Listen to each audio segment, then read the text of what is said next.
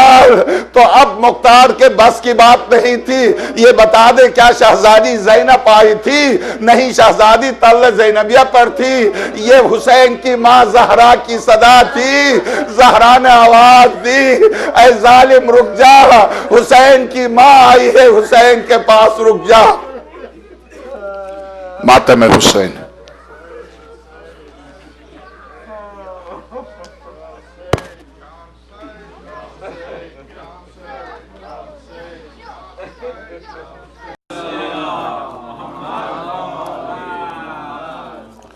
اعوذ باللہ من الشیطان اللعین الرجیم، بسم اللہ الرحمن الرحیم، الحمدللہ رب العالمین، باری الخلائق اجمعین، باعث الانبیاء والمرسلین، والصلاة والسلام علی اشرف الاولین والآخرین، خاتم النبیین، حبیبنا و حبیب الہ رب العالمین، ابی القاسم محمد، اللہم صل علی محمد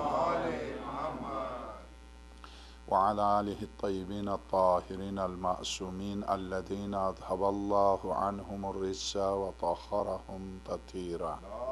اللهم صل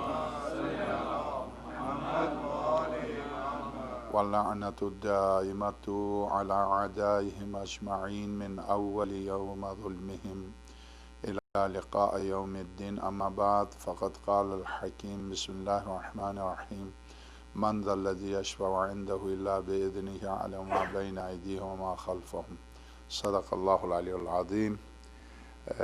چونکہ جو موضوع چل رہا تھا اسی سے متعلق ہماری کل کی بھی اور آج کی بھی گفتگو ہے۔ موضوع شفاعت، چونکہ شفاعت سے متعلق اہم ترین مسئلہ شفاعت کے اعتقاد کی بنیاد پر غلط بعض موضوعات ایسے ہیں کہ جن کے دو پہلو ہیں، منفی اور مثبت پہلو۔ منفی پہلو کی چونکہ اس پہلو کو ہم بعض اوقات اس کو منفی پہلو میں زیادہ لیتے ہیں، جس کی وجہ سے لوگ یعنی اس پر اعتراض کرتے ہیں، اور اس منفی پہلو کی وجہ سے لوگ سمجھتے ہیں کہ چونکہ اس کا منفی پہلو ہے اس کا وجود ہی درست نہیں ہے۔ مثلا آقا امام زمانہ ارواحنا لہ الفداء کہ وجود مقدس سے متعلق جو لوگ اعتراض کرتے ہیں، خاص طور سے مکتب اہل البیت سے ہٹ کر جو دوسرے مکاتب پہ اعتراض کرتے ہیں، ان کے اعتراضات کا ایک جواب دیا ہے آیت اللہ ناصر مکارم شیرازی نے۔ سب سے پہلا اعتراض یہ ہے کہ مہدی موعود کے عقیدے نے غلط انبیاء پیدا کیے، غلط مہدی ہونے کا دعویٰ دار پیدا کیے، یہ موضوع شروع سے ہوتا ہی نہ، کوئی دعویٰ ہی نہ کرتا۔ تو اس کا بہترین جواب دیا ہے آیت اللہ ناصر مکارم شیرازی نے۔ غلط دعویٰ کی بنا پر کسی حقیقت کا انکار آپ نہیں کر سکتے۔ اگر آپ یہ اصول بنا لیں کہ موضوع امامت کی وجہ سے چونکہ بہت سے لوگوں نے مہدی موعود ہونے کا دعویٰ کیا ہے، اس لیے اس موضوع ہی کے بنیاد سے انکار کریں، تو پھر خدا سے انکار کریں۔ بہت سے لوگوں نے خدا کا دعویٰ کیا، خدائی کا دعویٰ کیا، تو اس موضوع کی وجہ سے آپ خدا سے انکار کریں، پہلی بات۔ پھر دوسری بات یہ کہ نبوت سے انکار کریں۔ کتنے جھوٹے نبی بنے، مسیلمہ کذاب نے نبوت کا دعویٰ کیا۔ تو جھوٹے دعویٰداروں کی وجہ سے کسی موضوع کے قرآن اور سنت سے ثابت ہونے کے بعد آپ صرف اس بنیاد پر اس کی نفی کریں کہ اس سے منفی پہلو نکلتا اور غلط استفادہ کرتے ہیں، تو کون سا ایسا موضوع ہے جس سے لوگوں نے غلط استفادہ نہ کیا ہو؟ خدا بن بیٹھے، پیغمبر بن بیٹھے۔ تو اب اگر آپ یہ کہتے ہیں کہ چونکہ شفاعت کے موضوع سے غلط لوگ فائدہ اٹھاتے ہیں، تو کس موضوع سے لوگوں نے غلط فائدہ نہیں اٹھایا؟ آپ جعلی عالموں کو دیکھیے، جعلی ڈاکٹروں کو دیکھیے، آئے دن جعلی ڈاکٹر پکڑے جاتے ہیں۔ تو پھر آپ میڈیکل پر پابندی لگا دیے اس لیے کہ باہر جعلی ڈاکٹر گھوم رہے ہیں۔ وہ کون سا دنیا کا موضوع ہے جس سے بشریت نے سوء استفادہ نہ کیا ہو؟ تو اس کے معنی یہ نہیں کہ اگر کسی موضوع سے غلط فائدہ اٹھا رہے ہیں تو آپ اگر موضوع 100% صحیح ہے تو بھی اس کو بند کر دیں چونکہ غلط فائدہ اٹھا رہے ہیں۔ تو جعلی ڈاکٹر ہیں، جعلی پولیس ہیں، کتنے ایسے پولیس کے لباس میں پکڑے گئے، پتہ چلا جعلی پولیس ہیں۔ تو آپ سارے ادارے بند کر دیجئے، اس لیے کہ ہر ادارے سے انسان غلط فائدہ اٹھا رہا۔ تو غلط فائدہ اٹھانے کی بنا پر چونکہ مہدی موعود ہونے کا دعویٰ کیا کس نے؟ مثلا مرزا قادیان نے۔ کس مہدی موعود ہونے کا دعویٰ کیا کس نے؟ مثلا بہاءاللہ نے۔ مہدی موعود ہونے کا دعویٰ کیا کس نے؟ مثلا فلاں نے۔ ان لوگوں نے دعویٰ کیا، لذا ہم اس دروازے ہی کو بند کر دیں تاکہ کوئی دعویٰ نہ کرے۔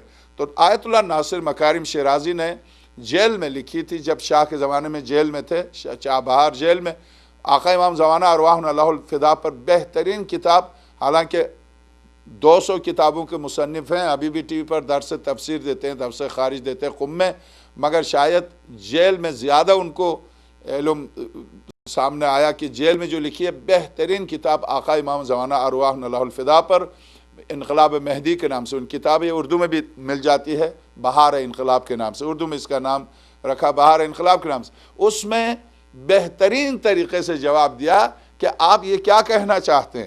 اسی طرح سے شفاعت چونکہ عیسائیوں کا عقیدہ یہ ہے کہ چونکہ عیسی ابن مریم ہماری خاطر جان دے چکے ہیں، اب تم جو چاہو کر لو، زنا کر لو، شادی ہی ختم کر دی، اب تو زنا ہی رہ گیا اس قوم میں، شادی ہی نہیں، تو زنا کر لو، شراب پی لو۔ یہ ذہن میں رکھیے کسی آسمانی مکتب میں شراب جائز نہیں تھی، اب تو ان کے ہاں اصلاً جواز و عدم جواز کا تصور ہی ختم ہے۔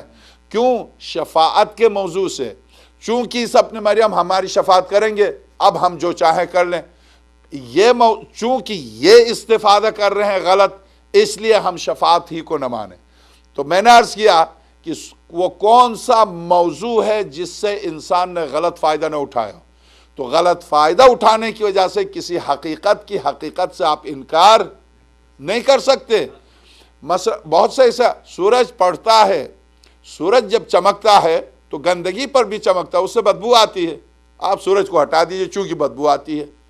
بہت سے حقائق ایسے ہیں کہ جن کے وجود سے آپ سوء استفادہ کرنے والے کی وجہ سے آپ ان حقائق سے انکار نہیں کر سکتے۔ تو شفاعت بھی اسی طرح سے مکتبہ اہل البیت میں بھی سختی سے منع کیا۔ اب کل کی روایت میں نے آپ کی خدمت میں پیش کی تھی، اس کی کوئی توضیح نہیں کی، اس کی وضاحت نہیں کی، میں چلا گیا۔ تو اب میں آپ سے عرض کروں کہ چونکہ ساری مجالس میں پوری محنت سے آ رہے ہیں یہ دونوں مومنین، تو میں ان کی خاطر میں دو جملے جو عرض کر چکا ہوں دہراتا ہوں، چونکہ بہت خلوص سے آتے ہیں اور باہر واقعاً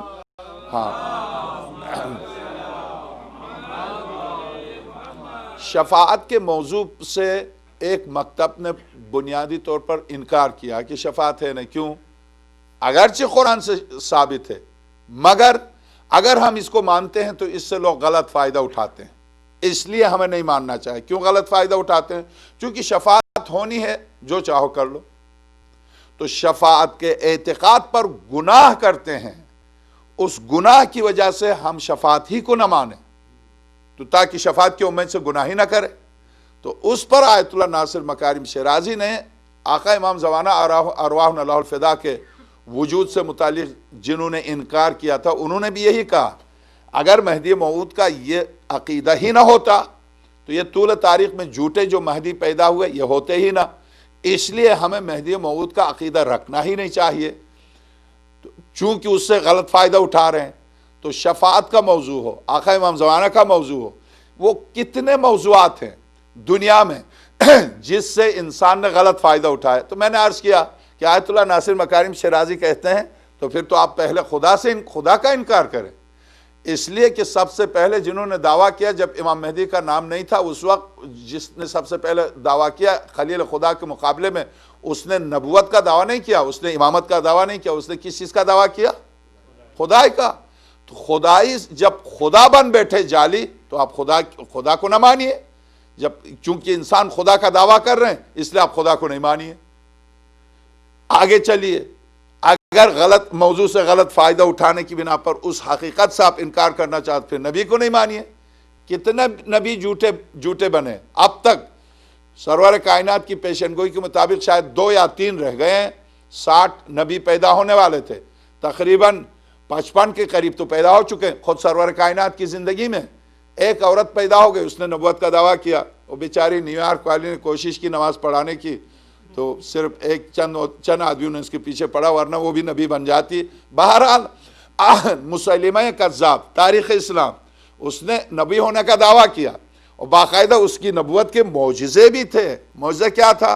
سرور کونین صلی اللہ علیہ وآلہ وسلم جس کنویں میں آب دہن ڈالتے تھے، تو ایک تو یہ کہ چشمے کنویں کا پانی ابلتا تھا، دوسرا ہے کہ وہ میٹھا ہوتا تھا۔ یہ اس سے کہا پیغمبر کا یہ معجزہ ہے، تو بھی دکھا دے۔ کہا میں بھی دکھاتا ہوں۔ اس نے جب تھوکا تو کنویں میں جو پانی تھا خشک ہو گیا۔ تو کہا یہ کیا معجزہ ہے؟ کہا یہ بھی تو معجزہ ہے، یہ بھی تو معجزہ ہے۔ ان کے لیے پانی ابلتا تھا، میرے لیے گم ہو جاتا، یہ بھی معجزہ ہے۔ جو پانی شیرین ہوتا تھا ایک کنویں میں اس نے تھوکا تو وہ کڑوا ہوا، تبری نے لکھا کڑوا ہو گیا۔ یہ کیا تمہارا معجزہ؟ اور خاص طور سے بچوں کو لے کے آئے کہ چونکہ محمد صلی اللہ علیہ وآلہ وسلم ان کے ہاتھ میں شفا ہے، وہ جس مریض پر ہاتھ رکھتے ہیں ان کو شفا ملتی ہے، تو بھی ہاتھ رکھ لے۔ ہاتھ رکھا، ایک تو گنجا ہو گیا، دوسرا مر گیا۔ یہ تو کیا کر رہا؟ کہا بس میرے معجزے یہی ہیں۔ تو اب معجزہ یعنی تو اب آپ یہ بتائیے کہ نبوت سے غلط فائدہ اٹھایا تو نبوت کو نہیں مانیے، خدا سے غلط فائدہ اٹھایا خدا کو نہیں مانیے۔ تو اسی طرح سے امام مہدی صلوات اللہ السلام علیہ ارواحنا اللہ الفدا، چونکہ لوگ کسی موضوع سے غلط فائدہ اٹھا، میں نے مثال دی جعلی پولیس ہے، پھر پولیس کے ادارے کو بند کر دیجئے، کیونکہ لوگ جعلی پولیس بن کے لوٹتے ہیں لوگوں کو، جعلی ڈاکٹر ہیں لوگوں کی زندگی سے کھیلتے ہیں، تو آپ میڈیکل پر پابندی لگائے نہیں، جعلی ڈاکٹر بن کے لوگوں کی زندگی سے کھیلتے ہیں۔ کسی موضوع کی حقیقت سے چونکہ کچھ لوگ غلط فائدہ اٹھاتے ہیں ہم انکار کریں گے؟ نہیں کر سکتے۔ آپ ایک حقیقت ہے، اسے انکار نہیں کر سکتے ہیں۔ کتنی ایسی حقیقتیں ہیں جن سے لوگوں نے غلط فائدہ اٹھایا، مگر حقیقت اپنی جگہ پر ہے، حقیقت اپنی جگہ پر ہے۔ اس غلط فائدے کی وجہ سے حقیقت کے وجود سے آپ انکار نہیں کر سکتے۔ تو اب چونکہ شفاعت کے سلسلے میں جنہوں نے انکار کیا ان کی دلیل یہی تھی کہ شفاعت ہی کے عقیدے پر عیسائی کیا کرتے ہیں؟ آج زنا وہ کرتے ہیں، شراب وہ پیتے ہیں، سارے جرائم وہ کرتے ہیں، کہتے ہیں عیسیٰ بیٹھے ہوئے۔ یہ عقیدہ مکتبہ اہل البیت میں قطعاً یہ قابل قبول نہیں ہے، اور اب تک آپ سن چکے اس موضوع پر قطعاً قابل، یعنی میں جو چاہوں جرائم کروں، میرے لیے وہاں بیٹھے ہوں۔ شعر و شاعری کے طور پر، خطابت کے جوش میں جو میں جو چاہوں کر لوں۔ خاص طور سے بعض اوقات شعراء کرام اس طرح سے کہتے ہیں جیسے نہ خدا ہے، نہ پیغمبر ہے، نہ کوئی آخرت ہے، بیٹھے ہوں امیر الم۔ ایسا نہیں ہے، بالکل بھی ایسا نہیں ہے۔ نہ میری خطابت کا نام دین ہے، نہ کسی شاعر کی شاعری کا نام ہے۔ دین احکام الہی کے ایک مجموعے کا نام ہے جس کے لیے خاص طور سے معصوم ہستیوں کو بھیجا تاکہ عصمت کے دائرے میں یہ پیش ہو۔ میری آپ کی خواہشات کا نام دین تھوڑی ہے کہ میں اپنی خواہشات کا نام دین رکھوں، یہ دین نہیں ہے۔ تو اب شفاعت کا موضوع بھی بالکل اسی طرح سے ہے۔ شفاعت کے موضوع سے اگر لوگ غلط فائدہ اٹھاتے ہیں، عیسائی نے غلط فائدہ اٹھایا، یہودی کہتے ہیں ہم سب کے سب ہم انبیاء کی اولاد سے ہیں، جبکہ 70 انبیاء قتل کرتی تھی بدبخت یہ قوم، تو انبیاء کی اولاد سے ہم جو چاہیں کر لیں۔ تو قرآن کریم نے ان سب کی نفی کی۔ شفاعت کے اس موضوع کو شروع کرتے وقت اسی آیت کی میں نے تلاوت کی تھی، شفاعت کی نفی کی۔ کہاں کہ تم یہ سارے جرائم کر کے کہتے ہو شفاعت ہے، قطعاً نہیں ہے۔ وہاں نہیں ہے سے مراد ان کے عقیدے کی نفی ہے۔ اسی طرح سے میں اگر یہ کہوں کہ آقا ابو عبداللہ الحسین صلوات اللہ السلام علیہ میرے لیے شہید ہوئے ہیں، میرے لیے شہید ہوئے ہیں، اب چونکہ حضرت کی شہادت اور اتنے سارے اولاد رسول کی شہادت کے بعد اب مجھے کچھ کرنے کی ضرورت نہیں ہے، تو کہاں لے جائیے گا امام صادق سلام اللہ علیہ کے وصیت نامے کو کہ سب کو جمع کر کے یہ ارشاد فرمائیں، لن تنال شفاعتنا من خفف الصلاۃ، تارک نماز تو چھوڑیے، جو نماز کو خفیف سمجھے ہرگز ہماری شفاعت کو نہیں پہنچے گا۔ کہاں لے جائے گا؟ یہ روایت جو میرے سامنے ہے، جس پر آج میں آپ کے سامنے گفتگو کر رہا ہوں، ارشاد ہو رہا ہے شفاعت۔ اب آپ غور کیجئے، مکتبہ اہل البیت مکتبہ علم ہے، مکتبہ حکمت ہے، مکتبہ دلیل ہے۔ ایسا نہیں ہے کہ میرے آپ کے خیالات کے مجموعے کا نام مکتبہ اہل البیت ہو۔ ایک شخص خواب میں امارات میں مجلس پڑھ رہا تھا، ایک شخص مجلس کے دوران، ظاہر ہے وہاں قبلہ ذیشان صاحب مرحوم خدا غریق رحمت کرے، ان کے انتقال کے بعد چونکہ وہاں ابوظہبی میں ایک ہی مجلس ہوتی ہے، روڈ پر ہوتی ہے اور وہ بھی حکومت کے کنٹرول میں ہوتی ہے، تو 20 سے 25 ہزار کا مجمع ہوتا ہے۔ سارے کام کرنے والے سارے اتفاق سے پاکستان کے مومنین ہیں، زیادہ تر پارا چنار کے، تو وہ سارے مومنین ہیں۔ 20 سے 25 ہزار کا مجمع ہوتا ہے، ساری کمپنیوں سے، تیل کمپنیوں میں، روڈ پر کام کرے سب شیعہ، 20-25 ہزار کا مجمع ہوتا ہے۔ اب مجمع میں اٹھ کے ایک صاحب پمفلٹ تقسیم کر رہے ہیں، میں بیٹھ گیا ہوں ممبر پر، کیا کر رہے ہو؟ یہ پمفلٹ ہے۔ کیا پمفلٹ ہے؟ مولانا واللہ آپ مکتبہ اہل بیت کہاں پہنچ رہا، کیا کر رہے ہیں واقعاً، اس کے پیچھے کن کا ہاتھ ہے؟ وہ تو خیر ہر مومن کو بیدار ہونا چاہیے۔ اب وہ پمفلٹ کیا ہے یہ؟ مولانا وہ میں نے خواب میں دیکھا۔ کیا خواب میں دیکھا؟ واللہ باللہ کیا خواب میں دیکھا؟ خواب میں یہ دیکھا کہ مجھے حکم ہوا کہ تشہد میں علی ولی اللہ کہو۔ میں نے کہا روک لو، ابھی روک لو، بیٹھ جاؤ، بیٹھ جاؤ۔ نہیں مولانا نہیں، بیٹھ جاؤ۔ میں نے کہا بیٹھ جاؤ، بیٹھ گیا۔ اب میں شروع ہو گیا، تیرے اور تجھ جیسوں کے خواب کا نام مکتبہ اہل البیت ہے؟ بندے خدا، تو کیا اپنے خواب کو مذہب میں شامل کرنے کے لیے لے کے چلا آیا؟ کیا کر رہا ہے یہ؟ پھر جب پوری مجلس میں نے خواب پر، ابراہیم خلیل کا خواب، یوسف کا خواب، یعقوب کا خواب، عزیز مصر کا خواب، پھر خواب پر مجلس شروع کی، اے بندے خدا، سوائے انبیاء کے کسی کا خواب قابل قبول نہیں ہے، تو کون ہے؟ کیا خواب دیکھ کر اپنے خواب کو لے کے آیا، مجمع میں تقسیم کر رہا کہ تشہد میں علی ولی اللہ کہو؟ تمہارے خواب کا نام مکتبہ اہل البیت۔ لوگ مذاق اڑائیں گے، دیکھو ان کا مکتب کیا، جس نے جو خواب دیکھا اس کو مذہب میں شامل کر لیا.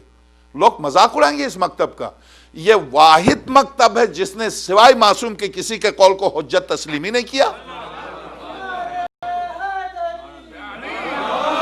ہم صرف معصوم کی خاطر طول تاریخ میں کٹتے آئے. ہم صرف اس عصمت کی وجہ سے دامن عصمت کو تھاما. یزید نہیں مانیں گے, آگے نہیں مانیں گے, آگے نہیں مانیں گے. آپ دیکھیے رہبر معظم کا اس سال کا نہیں گزشتہ سال کا خطبہ دیکھیے. گزشتہ سال کا خطبہ جس میں تمام سفراء بیٹھے ہوئے تھے. عقیدے میں سودا نہیں ہے, عقیدے میں سودا نہیں ہے. عقیدے میں ہاں بے شک مکتب اہل بیت گالی گلوچ کا نام نہیں ہے. علی جو علم الہی ہے, ضرورت کیا آپ کو گالی دینے کی. قتل جیسا کہ ابھی میں نے مجلس میں عرض کیا سبتین کی میں نے, قتل و غارت, پتھراؤ, جلاؤ وہاں ہے جہاں اپنے مکتب کی صحت پر دلیل نہ ہو. جس مکتب کی بنیاد و اساس اخلاق پر ہو, عصمت پر ہو, علم پر ہو, قرآن پر ہو, وہاں جلاؤ گراؤ نہیں ہے, وہاں پتھراؤ نہیں ہے, وہاں گالی نہیں ہے. ہاں قرآن نے جن پر لعنت کیا ہم یہی کہتے ہیں قرآن نے جن پر لعنت کیا ان پر لعنت. بس لعنت گالی ہوتی تو قرآن گالیوں سے صاف ہے, گالی نہیں ہے وہاں. اگر قرآن نے کسی پر لعنت کیا ہے تو وہ گالی نہیں ہے, ورنہ آپ کی نظر میں قرآن گالیوں کی کتاب ہو جائے گی. تو قرآن نے جس پر لعنت کیا وہ لعنت ہے, لعنت ہے اس پر. جس پر درود بھیجا اس پر درود ہے. جسے قرآن نے بلند کیا وہ بلند ہے, جسے پست کیا ہے وہ پست ہے. جسے قرآن جہنم بیچ رہا آپ گھسیٹیے جنت, آپ کہاں جائیں گے جو اس کو لے کے جائیں گے.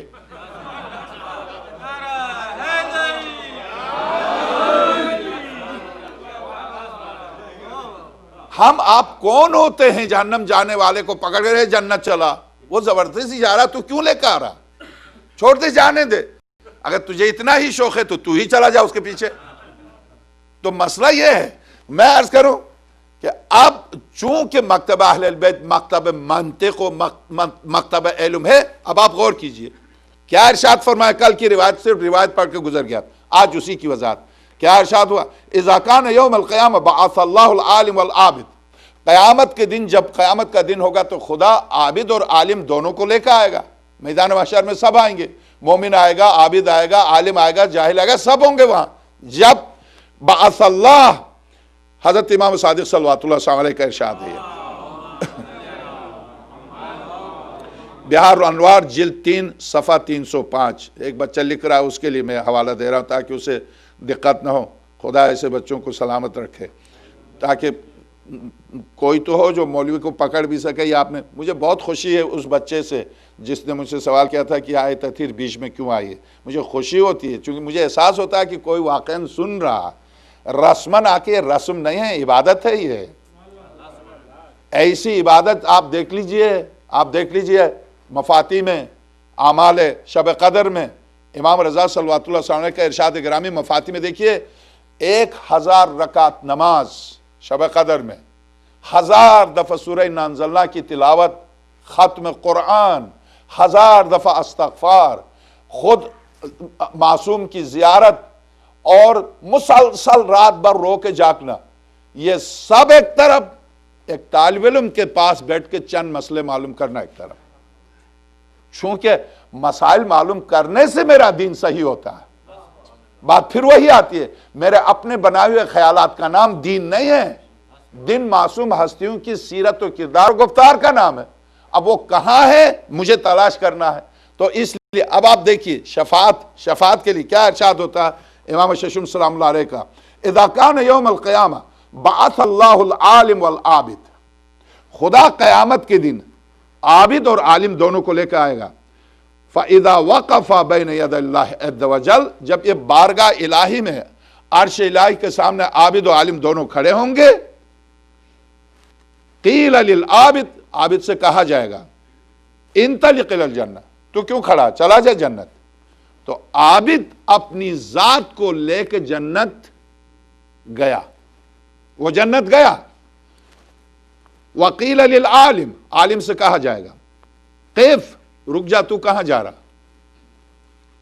تشفع للناس بحسن تعدیبک لہم, جن جن کی تو نے بہترین تعدیب و ادب کیا ہے, ادب سکھایا ہے, ان سب کو لے کے جا.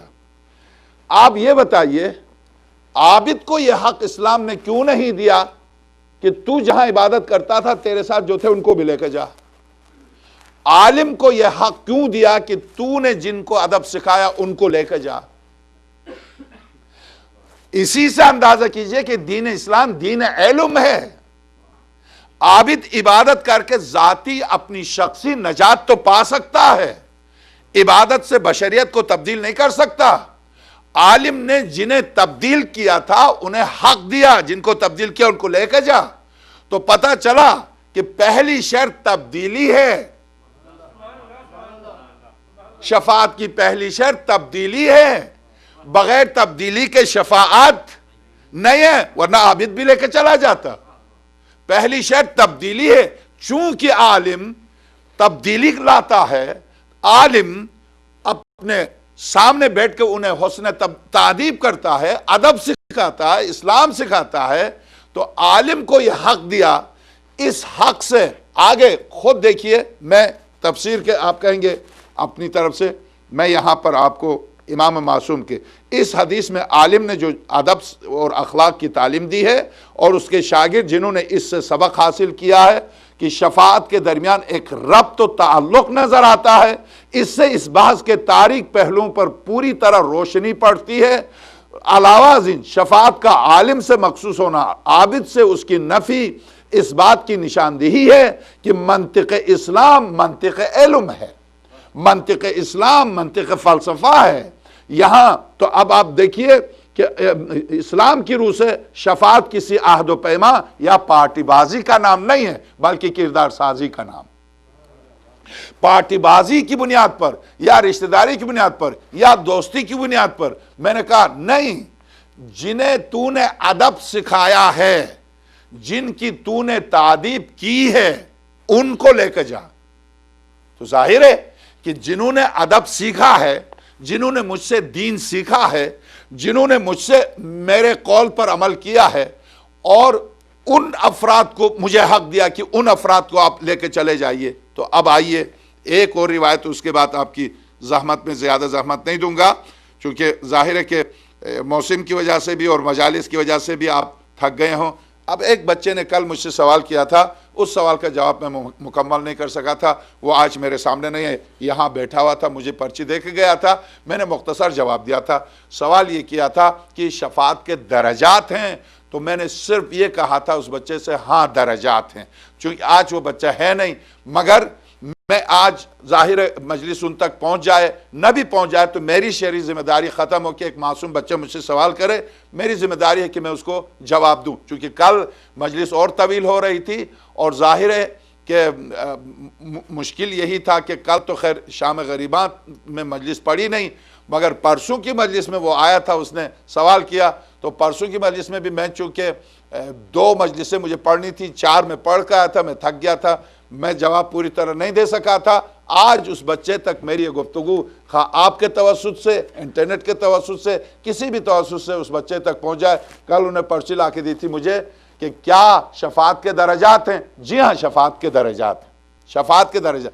ممکن ہے میں آپ اپنے عقیدت، جس حد تک ہم نے امام المتقین کی سیرت پر عمل کیا، جس حد تک درست ہے، وہ خلوص میں کہاں سے لاؤں کہ سامنے سے تیر چل رہا ہے، سورہ مبارکہ تکویر کی تلاوت کر رہا، صحابی پیغمبر ہے، یہ صرف مولا کائنات سے آپ سمجھتے ہیں مولا کائنات کی عبادت کا تعلق اس سے بہت بلند ہے۔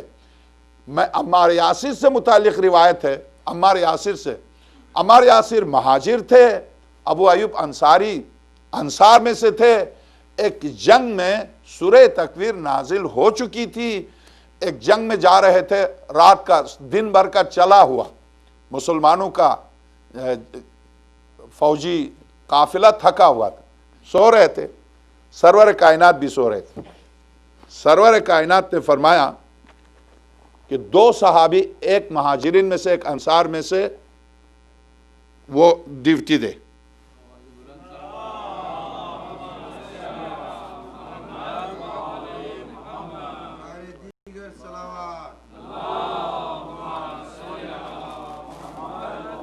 ڈیوٹی پر معمور کیا، ایک ابو ایوب انصاری تھے اور ایک عمار یاسر تھے. ابو ایوب انصاری سے عمار یاسر نے کہا مجھے نیند نہیں آ رہی ہے, تم بھی تھکے ہوئے, تھوڑی دیر کے لیے سو جاؤ, میں جا کر آؤں. ابو ایوب انصاری سو گئے, تو ظاہر تھکے ہوئے تھے. عمار یاسر نماز شروع کی. جب نماز شروع کی تو سورہ حم کے بعد انہوں نے سورہ تکویر شروع کی. جب سورہ تکویر شروع کر چکے اور جب اس انداز سے سورہ کی تلاوت شروع کی, بسم اللہ الرحمن الرحیم, اذا الشمس کورت واذا النجوم انکدرت واذا الجبال سیرت واذا البحار سجرت, ہلا دینے والی سورہ ہے, ہلا دینے والی. یاد رکھو اس دن کو جس دن سورج لپیٹا جائے گا, ستارے ٹوٹ کے گریں گے, سمندر خشک ہو جائیں گے. جب اس سورہ کی تلاوت شروع کی بے خود ہو گیا, یعنی اب وہ قیامت کا میدان ہے اور عمار یاسر ہے. اب وہ میدان محشر میں بارگاہ الہی میں ڈوب کے تلاوت کر رہا. دشمن آیا سامنے, دشمن نے تیر چلایا, چونکہ اندھیرا تھا, رات کا وقت تھا. کیا کرتے تھے, دشمن کو دھوکہ دینے کے لیے ایک لکڑی کھڑی کرتے تھے, اس کے اوپر کپڑا ڈالتے تھے تاکہ دشمن یہ سوچے کہ کوئی ڈیوٹی دے رہا, اور پھر سو جاتے تھے. وہ یہ دیکھنے کے لیے کہ کیا دھوکے کے لیے کپڑے کو ٹانگا ہے لکڑی کے اوپر یا کوئی جھانک رہا, اس نے تیر پھینکا. تمام تواریخ لکھتے ہیں تیر آ کے سینے پر لگا عمار یاسر کے, پتہ ہی نہیں چلا. اس قدر ڈوب کے اس سورہ کی تلاوت کر رہا تھا. کہ یاد رکھو اس دن کو جس دن سورج لپیٹا جائے گا, ستارے ٹوٹ کے گریں گے, دریا خشک ہو جائیں گے, پہاڑ اٹھنے لگیں گے. ڈوب کے پڑ رہا, یعنی ایک مرتبہ انسان اس مقام پر اپنے آپ کو لے جاتا ہے. جیسے آپ مصائب میں روتے ہیں, مصائب میں اس وقت روتے ہیں جب آپ کے سامنے کربلا کا منظر مجسم ہوتا ہے, تو خود بخود روتے ہیں. تو اس وقت آپ اپنے آپ کو کربلا میں محسوس کرتے ہیں. پورا واقعہ فلم کی طرح سامنے آ رہا ہوتا ہے کہ شہزادیاں کس طرح سے, کیسے زہرا کے معصوم بچے, جب منظر سامنے آتا ہے تو دل سے آنسو بن کے نکلتے ہیں آنکھوں سے. اسی طرح سے اگر عبادت کے وقت انسان اپنے آپ کو میدان محشر میں کھڑا دیکھے بارگاہ الہی میں, تو ظاہر ہے کہ اس کے ہوش و حواس اٹھ جاتے ہیں, وہ کہیں اور ہیں. یہ مدینے کا واقعہ, ایک جوان, بالکل نوجوان, گناہ کبیرہ میں دیکھیں آیت اللہ عبدالحسین دستگیر, نوجوان, بالکل میرے اس عزیز کی طرح جو لکھ رہا, نوجوان, زرد ہو گیا تھا رنگ, جا رہا کھیتوں پر. ایک صحابی نے کہا کاش یہ جوانی عبادت پر لگا دیتا.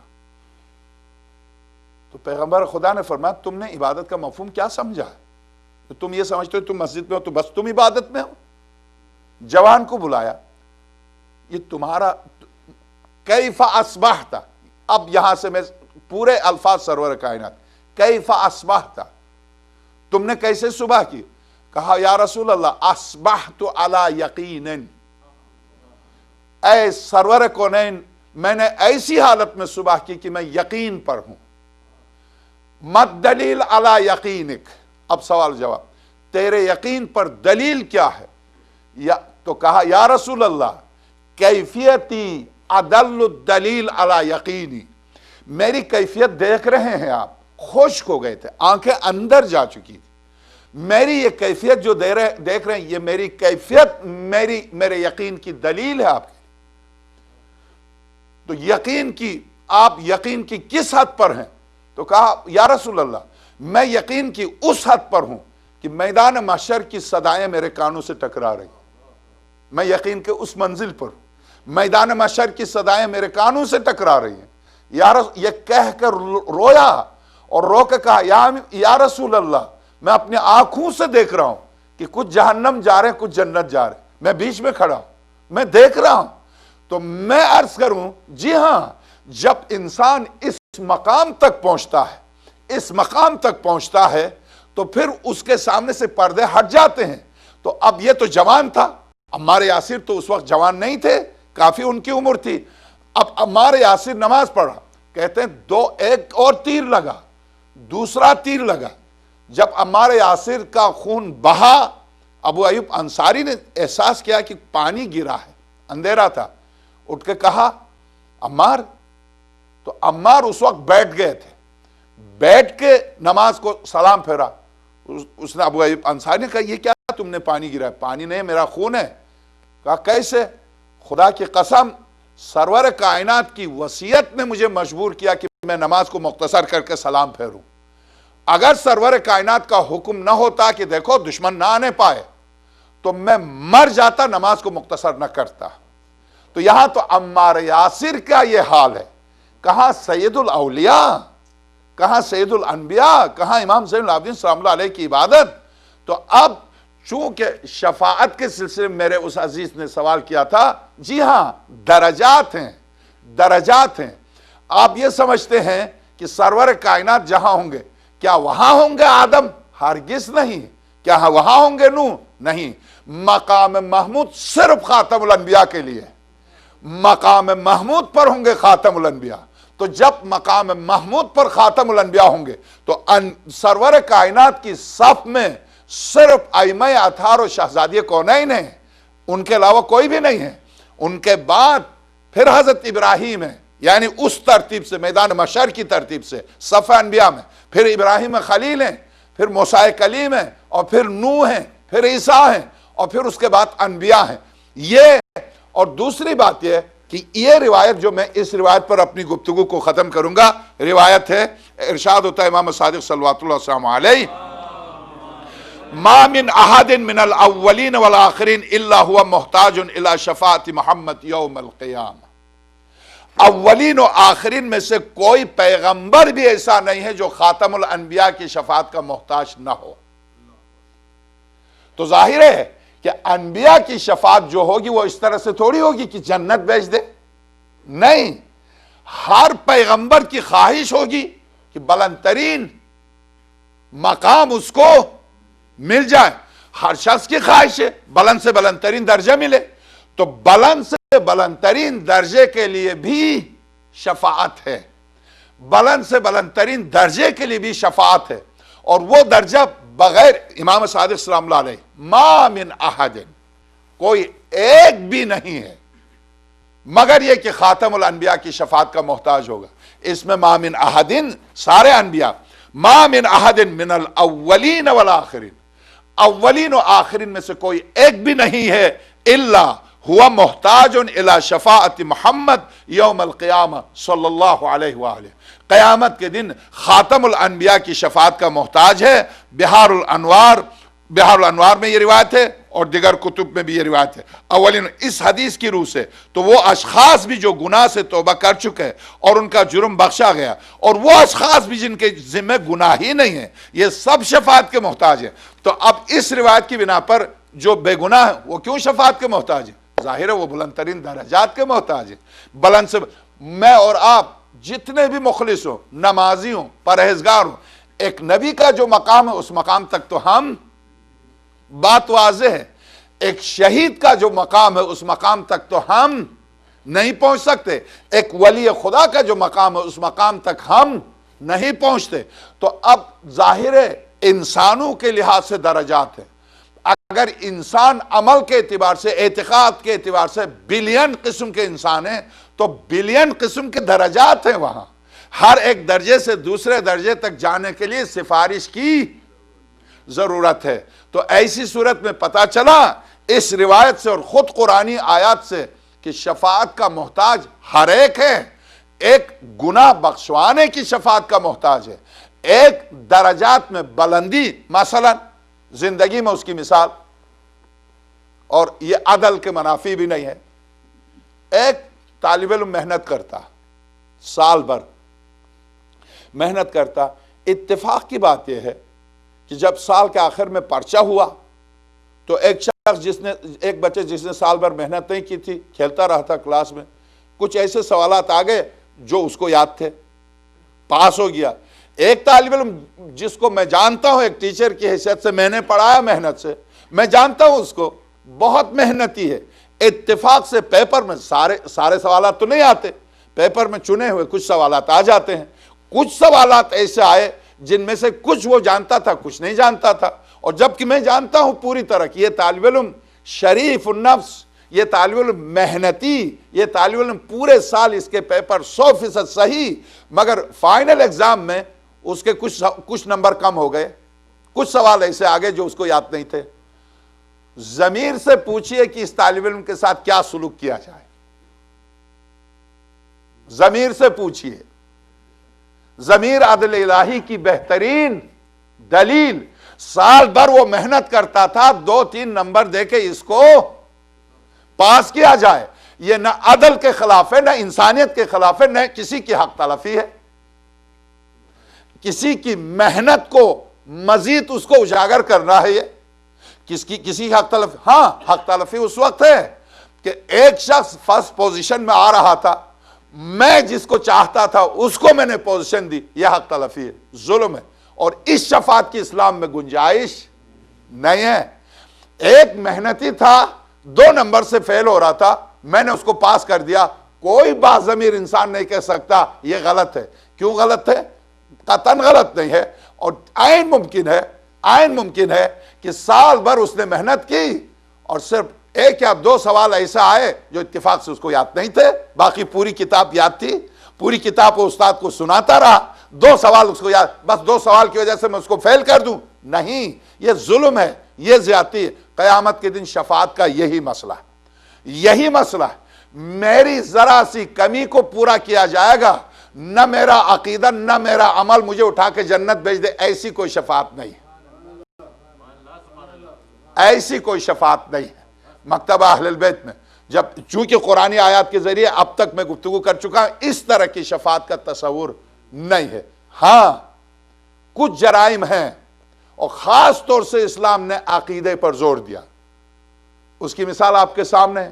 ابھی بھی میں مثال دے کر رہا ہوں، پھر سے اس مثال کو اس مقام پر پھر سے دہرا رہا ہوں، مجھے معاف کیجئے گا۔ مثال آپ کے سامنے، فاسق و فاجر ہے، میں نے فرض کر جب نعوذ باللہ میں نے دیکھا شراب پیتے ہوئے، ٹھیک، نماز پڑھتے ہوئے نہیں دیکھا میں نے، مگر میں نے دیکھا وہ مجلس میں آتا تھا، بڑے روزے بھی رکھتا تھا۔ یہ بڑے شہروں کی باتیں، میں نجف سے آیا تھا کراچی میں، جب میں پیش نماز تھا تو میں سنتا تھا کچھ جوان بچوں سے میں نے بڑے روزے رکھے، مجھے حیرت ہوتی تھی، میں نجف میں پڑھنے کے لیے گیا تھا، مجھے ان کے پاس پڑھنا چاہے تھے بڑے روزے کون سے چھوٹے کون سے، جو مجھے نہیں پتا بڑے روزے کون سے واقعاً۔ تو پتا چلا کہ شب قدر کے روزے کو بڑا روزہ کہتے ہیں۔ خیر، شب قدر کے روزے رکھتے تھے وہ، پھر بڑے دنوں میں آتے تھے نماز پڑھنے کے لیے، عید کی نماز سال میں 1 دفعہ۔ تو اب بڑے روزے بڑی نمازیں اسی طرح سے، تو بڑے روزے بڑی نمازیں، بہرحال اب چونکہ میں زندگی بھر نہیں پڑھی، مگر میں نے دیکھا بڑے روزے وہ رکھتا تھا، بڑی نمازوں میں وہ شریک ہوتا تھا، مر گیا۔ اب مجھے بلایا، مولوی آجا نماز پڑھ لے۔ کیا میں یہ کر سکتا ہوں کہ میں نہیں پڑھتا؟ نہیں، مجھے پڑھنی پڑے گی، واجب ہے، نماز میت واجب ہے، مجھے پڑھنی پڑے گی۔ جب میں پڑھنے کے لیے اٹھوں گا تو میں کیا کہوں گا؟ آخری تکبیر میں کیا؟ اللہم انا لا نعلم منہ الا خیرا، پروردگار میں اس سے خیر کے سوا کچھ بھی نہیں جانتا۔ اچھا ہے تعبیر نہیں جانتا کی ہے، نہیں دیکھنے کی نہیں ہے، ورنہ مسئلہ ہو جاتا۔ مسئلہ میں اس سے خیر کے سوا کچھ بھی نہیں جانتا، اللہم انا لا نعلم منہ الا خیرا۔ یہاں خیر سے مراد عمل نہیں ہے، عقیدہ ہے۔ یہاں خیر سے مراد عمل ہوتا تو صاحب جھوٹ ہوتا بارگاہ الہی میں، اور کیا دین اسلام مجھے جھوٹ بولنے کی اجازت دے رہا؟ وہ بھی میت کے پاس، مرتے ہوئے بھی جھوٹ لے کے جا رہا، نماز بھی اس کی جھوٹی پڑھے؟ نہیں، وہاں اللہم انا لا نعلم منہ الا خیرا، میں اس سے خیر کے سوا کچھ نہیں جانتا۔ یہاں پر خیر سے مراد اس کا عقیدہ ہے، عمل نہیں ہے۔ ثبوت عقیدہ کے لیے یہی کافی تھا کہ میں نے 1-2 دفعہ مجلس میں دیکھا تھا، اب میں نے نماز میں کھڑے ہو کر نماز پڑھنے کے لیے اجازت مل گئی شرعاً، میں نے کہہ دیا، تو وہاں عقیدہ ہے۔ تو اب آپ ذہن میں رکھیے، عمل اور عقیدہ ابھی جو میں عرض کر چکا، شفاعت کے لیے بھی عمل اور عقیدہ دونوں لازم و ملزوم ہیں۔ کمی کا نام شفاعت ہے، نہ ہونے کا نام شفاعت نہیں ہے۔ شفاعت کے جو لغوی معنی تھے، کسی کمزور شے کے ساتھ کسی طاقتور شے کو اس طرح سے ملانا کہ جس سے کمزور کی کمزوری دور ہو، تو اگر کوئی ہے ہی نہیں کیا شفاعت کیجئے گا؟ کس کی؟ کیسے؟ اس لیے نماز میں پڑھ رہا ہوں، مجلس پڑھ رہا ہوں، آپ سے بھی کہہ رہا ہوں، میرا عقیدہ بھی ہے، آپ دیکھیے تبرک نہیں دیکھے مولوی آ کے پڑھتا ہے یا نہیں، حقیقت ہے، حقیقت ہے۔ کیوں محراب میں جھوٹ بولنا، ممبر پر جھوٹ بولنا ایک ہی بات ہے، درست۔ آپ مجھے ہدیہ دیتے ہیں، ہدیے کی خاطر آ کے نماز وہ مجلس پڑھتا ہوں، درست، ہدیے کی خاطر۔ اب جب ہدیے کی خاطر مجلس پڑھوں، ہدیے کی خاطر یہ عبادت کروں، تو میری ساری عبادتوں میں ہدیہ شامل ہے۔ کل کو کہا جائے گا مولوی تو نے تو پیسے پہلے ہی لیے ہیں، اب ہمارے پاس کیا لینے آیا؟ کہاں جائے گی میری نماز؟ کہاں جائے گا میرا روزہ؟ کہاں جائے گا میرا حج؟ کیا کروں گا میں؟ اب جاؤں گا تلاش میں کہ جن کا نام لے رہا تھا ان کا دامن تھامنے، ایسا نہ ہو کہ وہ بھی مجھے ہٹا دیں۔ نام ہمارا لیتا تھا اپنا پیٹ بھرنے کے لیے، کیوں آیا ہماری بارگاہ؟ واقعاً یہ ایک دینی طالب علم کا جو مسئلہ ہے، میں صاف طور سے عرض کروں مشکل ترین مسئلہ ہے، بلکہ حلیت المتقین باب میدان محشر کے واقعات میں صاف طور سے لکھا ہے، 2 پل ہیں میرے لیے، آپ کے لیے ایک پل ہے۔ نکل گیا اب نعرہ حیدری لگا کے، مجھے وہاں روکا امام صادق سلام اللہ علیہ نے، آجا جو ہمارے دروازے سے کھایا تھا، آجا یہاں حساب دے، حساب دینا ہے، آقا امام صادق سلام اللہ علیہ کی بارگاہ میں حساب دینا ہے۔ ایسے تھوڑی مجھے شفاعت کا حق دیا جائے گا۔ میں نے اگر واقعاً صحیح تربیت کی ہے تو تربیت شرط تھی، تربیت شرط تھی، تو نے جن کی تربیت کی ہے ان کی شفاعت کر۔ تو مقام تربیت میں پہلے میں اپنی تربیت کروں، پھر میں نکلوں دوسروں کی تربیت کے لیے، پھر اگر میں ایک شخص کی بھی تربیت کروں تو پھر میں مطمئن ہو جاؤں۔ میں ڈاکٹر تیجانی کو بلایا تھا میرے اپنے ہاں تقریر کے لیے، ادارے کی افتتاح کے لیے، تو خیر جب سب آئے تقریر کرنے لگے، چونکہ اب ہم وہ بیٹھے ہوئے ہیں جو شاید ہماری نیند کافی دیر میں آئے گی، جو سونے والے تھے سو گئے ہیں، تو اس لیے میں 2 منٹ آپ کے لے رہا ہوں۔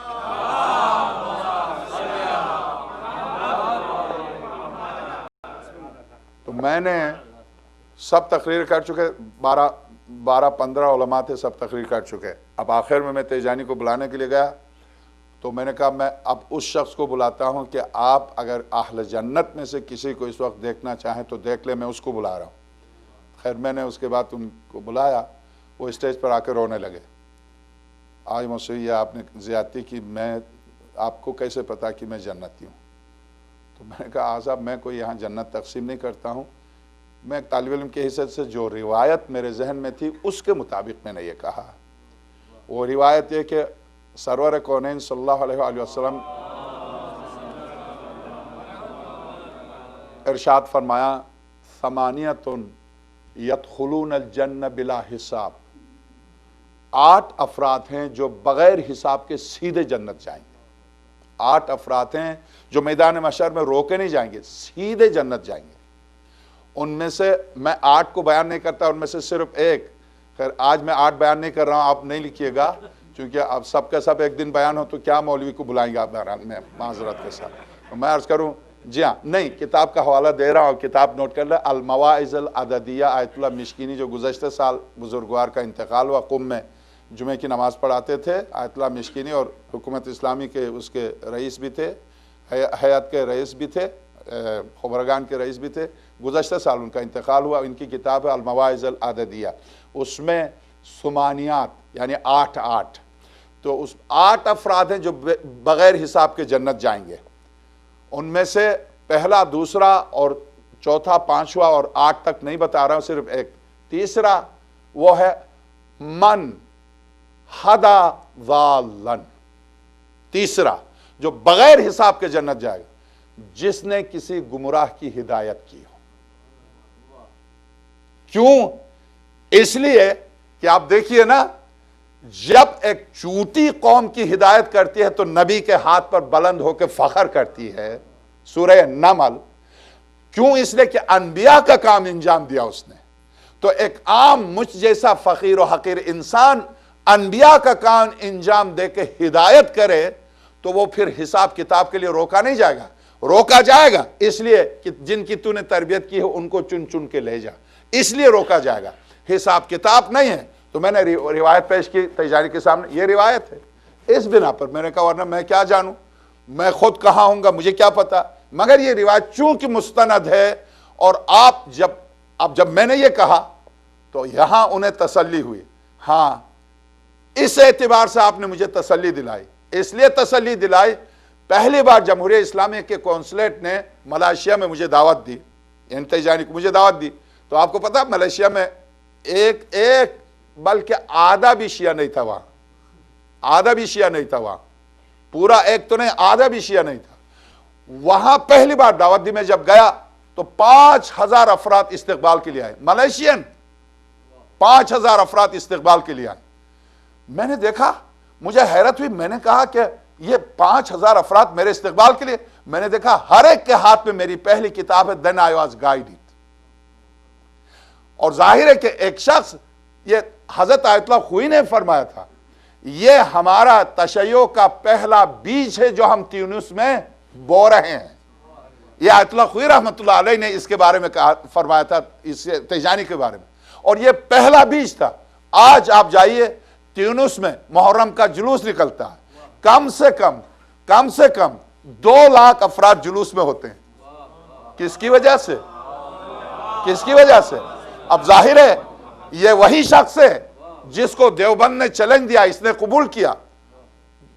اہل ذکر جو ان کی کتاب ہے, چوتھی کتاب اہل ذکر, چوتھی کتاب کے شروع میں دیکھیے گا سلیمان ندوی کے نام میرا چیلنج, ڈاکٹر تیجانی کا. اس میں اہل ذکر کے بالکل پہلے پیج کو الٹ کے دیکھیے گا, اندر ان کا چیلنج آج بھی موجود ہے. انہیں دعوت دے کے لے گئے تھے, پھر وہاں ایئرپورٹ پر اترنے کے بعد باہر نکلے تو ان کو قتل کی دھمکی دی, قتل کی سازش بنائی تھی. پھر وہ جو بیچ میں تھا وہ نہ دیوبندی تھا نہ شیعہ تھا, اس نے بچایا, یہ نکل کے آیا وہاں سے, کہا اب تیسرے کسی بھی ملک میں, غیر اسلامی ملک میں آ جاؤ, میں حاضر ہوں. تو غرض اب ظاہر ہے کہ ایک فرد جب اس طرح سے کائنات کو بدل دے تو خدا نے بھی, وہ خدا جب ایک گھوڑا, میں پھر سے عرض کروں, ایک گھوڑا اس کے دین کا کام آتا ہے تو اس گھوڑے کے ٹاپوں کی قسم کھا کے پوری سورہ اتارے, والعادیات. تو ایک انسان اگر لاکھوں انسانوں کی ہدایت کرے تو کیا اسے اتنا حق نہیں دے گا کہ تو بھی لے کے چلا جا جنت؟ اس لیے کہ وہاں احسان فراموشی نہیں ہے, حل جزاء الاحسان الا الاحسان. بس معذرت کے ساتھ 2 منٹ آپ کے زیادہ لیے ہیں تو مجھے معاف کر دیں. شفاعت کے موضوع پر کل غالباً آخری گفتگو ہے یہاں پر. آئیے, میں نے عرض کیا شہزادی کونین سلام اللہ علیہ نے عقد کے وقت جب فرمایا, بابا عام خواتین کا جتنا مہر ہوتا میرا تو اتنا بھی مہر نہیں رکھا آپ نے, 480 درہم. بابا کہا بیٹی کتنا مہر چاہتی ہو؟ بابا مجھے یہ بھی نہیں چاہیے, مجھے صرف خدا حق کے شفاعت دے دے, میرے بچوں پر رونے والوں کے لیے حق کے شفاعت دے دے. لکھتے ہیں حق کے شفاعت دے دے. زہرا کتاب کا نام ہے, شیخ عباس قمی کا بھی, علامہ حراملی کا بھی, بہت سے 7 مجتہدین کے مقالے کا مجموعہ ہے شہزادی کونین کا, اس میں یہ روایت نقل کی ہے. لکھتے ہیں کہ شہزادی سرور کائنات منتظر وحی تھے, وحی نازل ہوئی, لے کے آئے سبز پارچے میں لپٹا ہوا کہ شہزادی کونین کو ہم پورا حق دیتے ہیں شفاعت کرے. درست ہے شہزادی کا حق ہے, مگر شہزادی بھی جب آئیں گی میدان محشر میں تو یہ روایت سنی شیعہ سب نے نقل کیا اس روایت کو, جیسے ہی شہزادی کی سواری آئے گی آسمان سے آواز آئے گی, یا اہل محشر غضوا ابصارکم, اے محشر والو اپنی نگاہیں جھکا لو, اب محمد کی بیٹی زہرا آنے والی. اے شہزادی کونین کہ آپ کے لیے بارگاہ الہی سے حکم آئے کہ زہرا آ رہی ہیں، نگاہیں جھکا لو، آپ ہی کی بیٹی ہیں آج بازار کوفہ کے بیچ میں بغیر مکنا و چادر کے، علی کی بیٹی کل تک وہی کوفہ جہاں پر شہزادی کہلاتی تھی آج بازار کوفہ کے بیچ میں کھڑی ہیں۔ بس دن میں آپ نے سن لیا بازار کوفہ کے بیچ میں شہزادی کھڑی ہیں۔ واقعاً عجب ہے کہ شہزادی بازار کے بیچ میں کھڑی ہیں۔ ایک مرتبہ دیکھا کہ کوئی خواتین کا الگ سے مردوں کا الگ سے ازدحام ہے، سب تماشا دیکھنے کے لیے آئے ہیں، اور جب تماشا بین تماشا دیکھ رہے تھے تو ایک مرتبہ شہزادی کے بارے میں کہتا ہے راوی، میں نے دیکھا ایک خاتون نے پورے مجمع کی طرف ہاتھ اٹھا کے اشارہ کیا، تمام مجمع کی سانس رک گئی تھی، چلتے ہوئے سواری رک گئی تھی، اونٹوں کی گردن میں جو ڈوڑے باندھے ہوئے تھے وہ رک گئے تھے۔ ایسے میں نے دیکھا وہ روب اور وہ جلال اور وہ عظمت کہ ایک اشارے سے سناٹا اور بالکل ہر چیز ساکن سکون۔ اس وقت جب صدا بلند کی حمد و ثناء الہی سے مجھے ایسا لگا کہ علی کی صدا آ رہی، علی کا خطبہ شروع ہوا ہے۔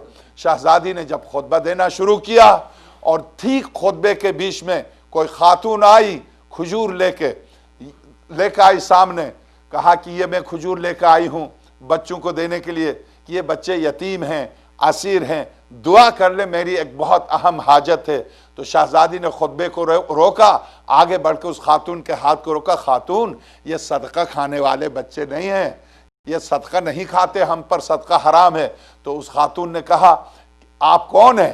کہا تمہاری حاجت کیا ہے بتا دو، میرے بچے ایسے ہی دعا کر لیں گے، ہم اس دروازے سے تعلق رکھتے ہیں کہ اگر ہم دعا کریں گے تمہاری حاجت پوری ہوگی۔ کہا میری حاجت صرف اتنی سی ہے۔ ایک طویل عرصہ ہو گیا اسی کوفے میں ایک شہزادی ہوتی تھی جن کی میں خدمت کیا کرتی تھی، انہی کی خدمت میں ہوتی تھی، انہی کی جوتیاں سیدھا کرتی تھی۔ ایک عرصہ ہو گیا مجھے بہت یاد آ رہا، میری سمجھ میں نہیں آیا ہے، شاید اس شہزادی پر کوئی تکلیف آئی ہے، مجھے دن رات وہ شہزادی یاد آ رہی ہیں، بس آپ دعا کیجئے، آپ اسیر ہیں، میری ملاقات ہو اس شہزادی سے۔ کہا وہ کون ہے؟ کہا وہ علی کی بیٹی اور فاطمہ زہرا کی نور نظر زینب ہیں۔ جس وقت یہ کہا تو شہزادی نے کہا کیا تم پہچان سکو گی؟ کیسی باتیں کرتی ہیں آپ، ایک خاتون جس کی میں نے جوتیاں اٹھائی ہوں، کیا میں اس شہزادی کو نہیں پہچانوں گی؟ جس دروازے پر میں نے نوکری کی ہے کیا میں اس کو نہیں پہچانوں گی؟ اے خاتون، جس شہزادی کی تو باتیں کر رہی ہو، جس کی تو نے جوتیاں اٹھائی ہے، اگر تم اس وقت دیکھو گی تو پہچانو گی۔ اے خاتون آپ ایسی باتیں نہیں کریں میری شہزادی کے بارے میں، بازار کوفہ اور میری شہزادی میں کیسے دیکھ سکتی ہوں؟ اے مومنہ، وہی شہزادی جس کی دیکھنے کی تو تمنا کر رہی وہ تیرے سامنے کھڑی ہے۔ ایک مرتبہ غور سے دیکھا، کیا واقعاً آپ ثانی زہرا ہیں؟ یہ کیسے ممکن ہے کہ زہرا کی بیٹی اور بازار کوفہ ہو؟ الا لعنت اللہ علی القوم الظالمین سیعلم الذین ظلموا علی محمد ای منقلب ينقلبون۔ ماتم حسین۔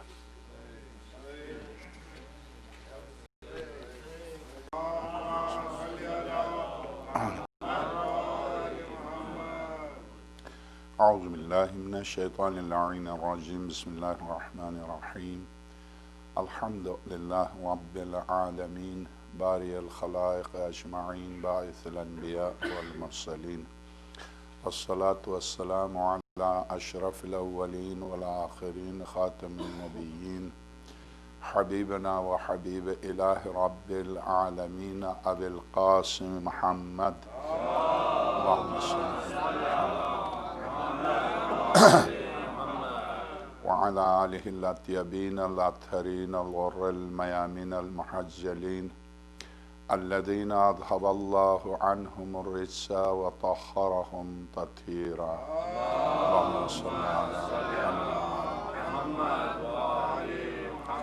واللعنة الدائمة على أعدائهم أجمعين من أول يوم ظلمهم إلى لقاء يوم الدين۔ أما بعد فقد قال الحكيم في محكم كتابه العظيم ومبرم خطابه الكريم قوله الحق وهو أصدق القائلين بسم الله الرحمن الرحيم من ذا الذي يشفع عنده إلا بإذنه صلوات.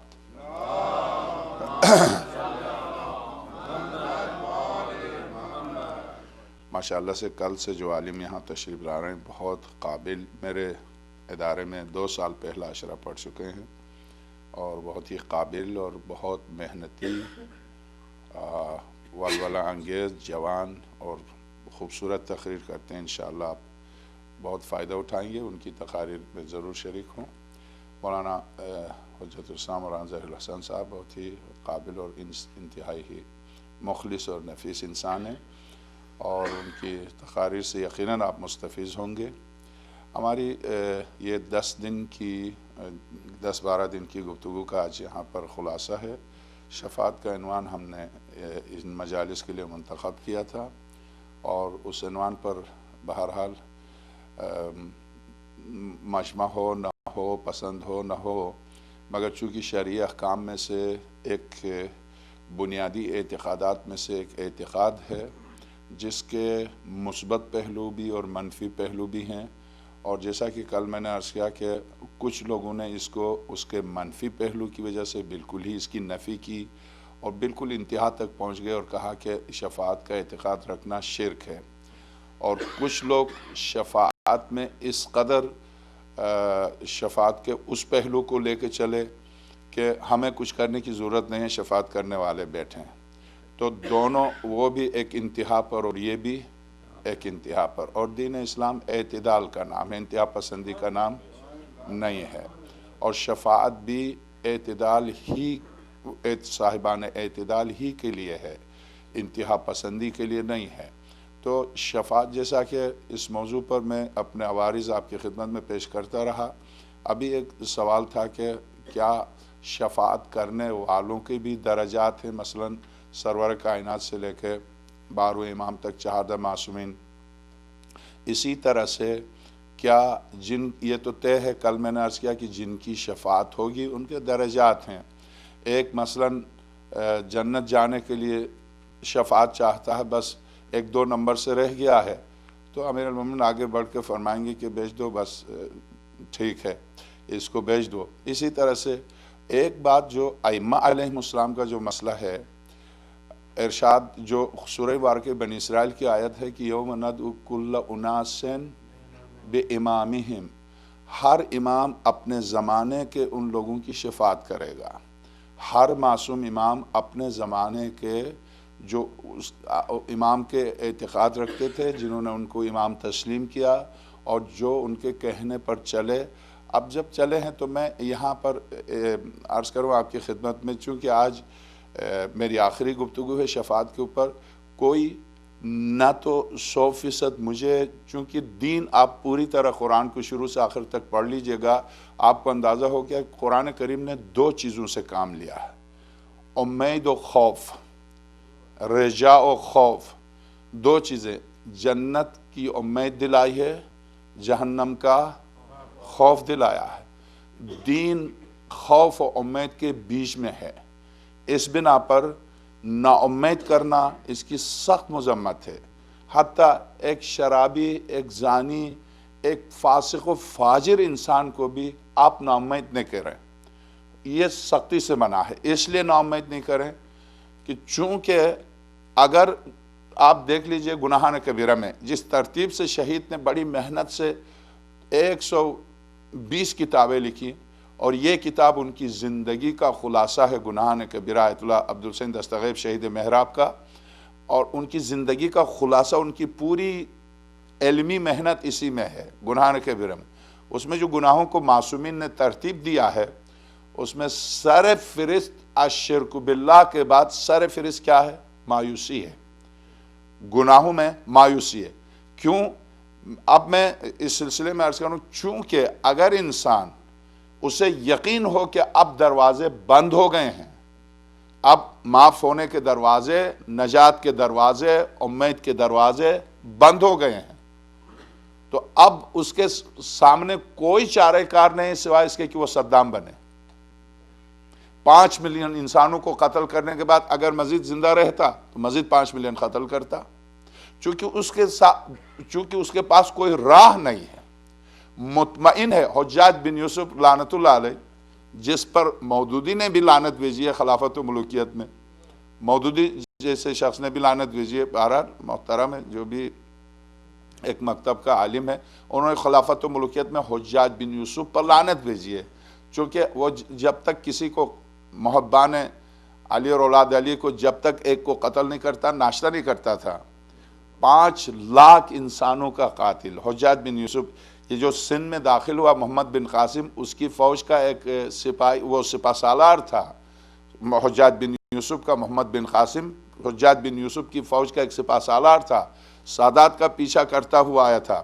یہ جو آپ دیکھتے ہیں سادات سندھ میں، جیسے کراچی میں عبداللہ شاہ غازی جو کراچی میں، یہ امام حسن مجتبیٰ سلام اللہ علیہ کی اولاد سے ہیں۔ اسی طرح سے آپ کراچی سے آپ چلے آئیے عراق تک، بکھری ہوئی ہیں سادات کی قبریں۔ بلوچستان میں آپ چلے جائیے، اندرون بلوچستان صحراؤں میں قبریں بکھری ہوئی ہیں۔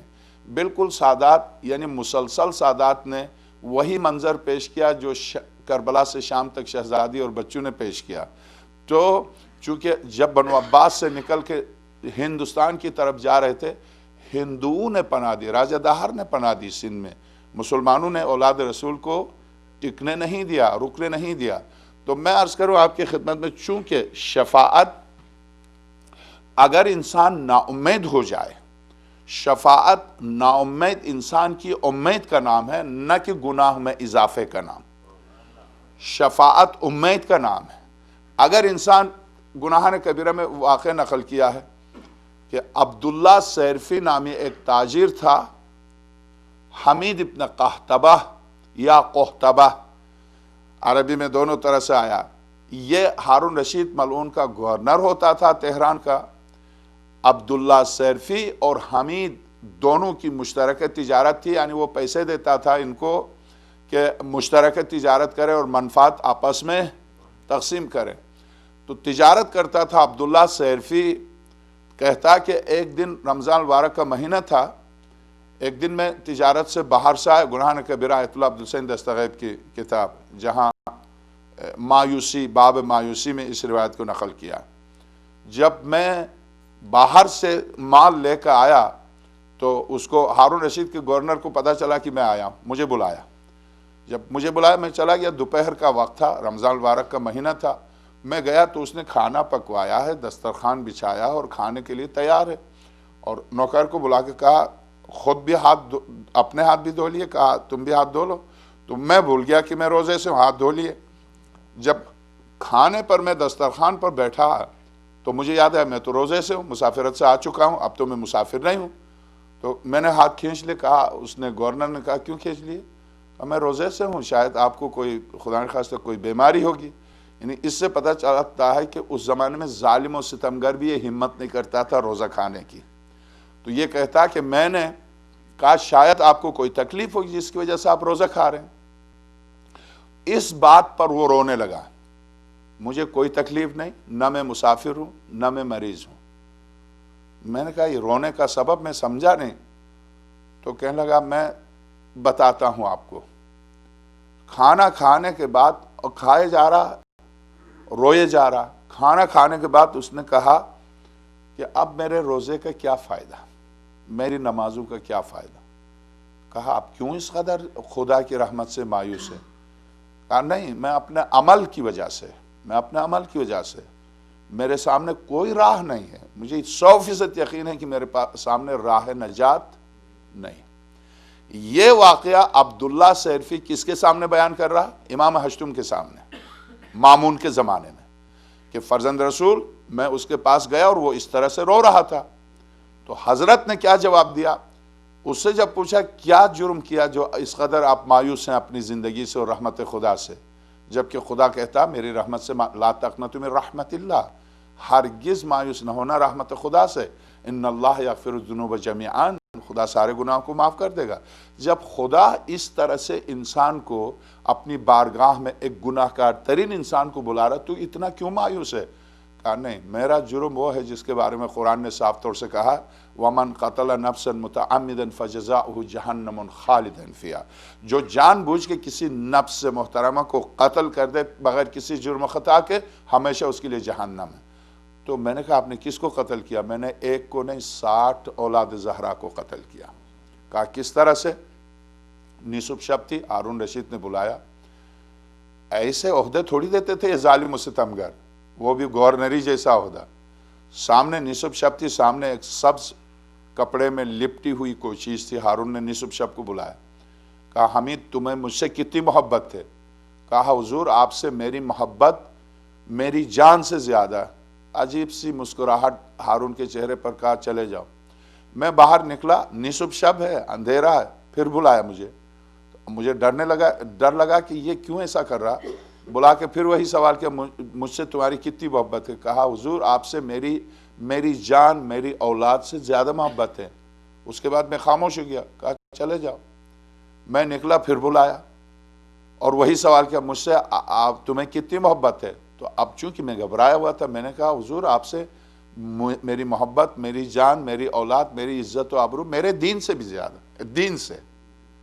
تب اسے تسلی ہوئی، کہا سچ کہتے ہو کہ تمہارے دین سے زیادہ میری محبت ہے، مجھ سے محبت ہے؟ کہا بالکل، یہ تلوار اٹھا لو، یہ غلام اس کے ساتھ چلے جاؤ، جو کہے اس کو قتل کر دو۔ میں چلا، ایک جو جیل اس نے ہارون رشید نے بنائے تھے وہاں لے کے گیا، ایک کمرے میں لے کے گیا، انتہائی خوبصورت جوان کو لے کے آیا، کہا اس کی گردن اڑا دو۔ میں نے پوچھا بھی نہیں کون ہے کیا جرم ہے، میں نے گردن اڑا دی۔ اس نے سر رکھا، جسم کو کنویں بنائے تھے اس میں ڈال دیا۔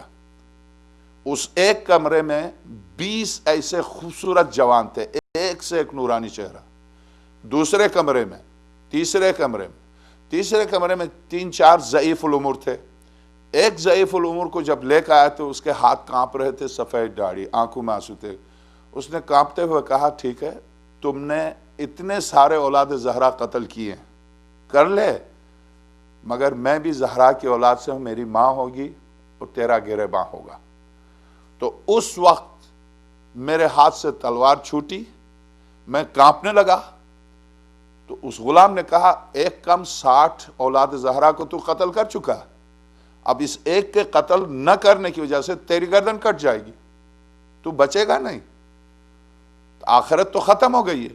تو اس نے کہا، تو میں نے کہا واقعاً ایک کم 60 سادات کو ذبح کر چکا ہوں، اب اس کو چھوڑ کے کیا کرنا؟ میں نے اس ضعیف العمر سید اولاد زہرا کی گردن کاٹ دی۔ اب بتاؤ عبداللہ 60 اولاد زہرا کو ذبح کرنے کے بعد میں کئی کے لیے روزے رکھوں، میں کئی کے لیے نمازیں پڑھ لوں، میں کئی کے لیے حج کروں؟ فرزند رسول وہ یہ کہہ کر نہ نماز پڑھتا تھا نہ روزے رکھتا تھا، وہ قطعاً دین سے ختم ہو گیا تھا۔ تو حضرت نے کیا فرمایا؟ حضرت نے نہیں فرمایا کہ معاف کر دیا جائے گا، حضرت نے فرمایا اس کی مایوسی کا گناہ ایک طرف، 60 سادات کا قتل ایک طرف۔ کیوں؟ دین عقلی ہے، اس لیے کہ 60 کو قتل کر کے مایوس ہو چکا، اب مایوس ہونے کے بعد 60,000 کو قتل کر دے۔ اگر 60 کے قتل پر بھی رک جائے تو 60 سادات کے قتل کی سزا دی جائے گی، 60,000 کی تو نہیں دی جائے گی۔ دین اسلام دین عقل ہے، دین فطرت ہے۔ ایک شخص آج دنیا میں ایک شخص ایک کو قتل کرتا ہے، اسے اسی طرح سے سزا ملتی ہے، 2 کو قتل اسی طرح سے، اگرچہ دنیا میں ہزاروں کو قتل کر دے تو بھی آخر میں پھانسی جیسے سزا، 5 ملین انسانوں کا قاتل سزا دی موت کی۔ بارگاہ الہی میں ایسا نہیں ہے۔ وَمَن يَعْمَلْ مِثْقَالَ ذَرَّةٍ خَيْرًا، وہاں ذرہ ذرے کا حساب ہوگا، وہاں خیر و شر ذرے ذرے کا حساب ہوگا۔ تو ایسی صورت میں ہر ذرے